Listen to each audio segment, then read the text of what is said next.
បាទសូមជម្រាបសួរពុកម៉ែបងប្អូនសូមស្វាគមន៍មកកាន់វីដេអូធ្វើម្ហូប Paprich Cooking ទាំងអស់គ្នាបាទសម្រាប់ថ្ងៃនេះយើងនឹងមកបង្ហាញបងប្អូនមកធ្វើនៅខ្ទឹមបារាំងបំពងស្រួយដើម្បីហូបលេងបាទដើម្បីកុំឲ្យខាតពេលយូរតោះយើងទៅមើលពីរបៀបធ្វើទាំងអស់គ្នាតែម្ដងទៅវ៉ាវ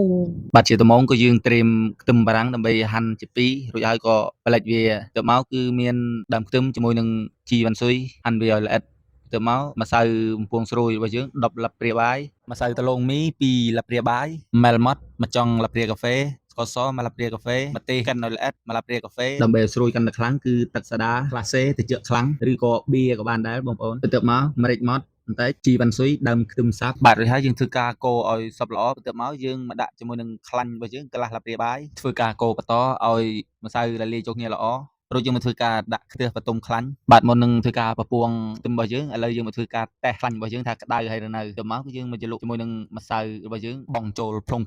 តែម្ដងទៅធានាថាស្រួយមែនទែនបងប្អូនបាទបើពេញចិត្តនៅវីដេអូសូមកុំភ្លេចជួយចុច like ចុច share ចុច comment និងជួយចុច follow តាមដានម្នាក់មួយផងដើម្បីជួយផ្ដល់យើងកម្លាំងចិត្តដល់ Paprich Cooking ទាំងអស់គ្នាវ៉ាវ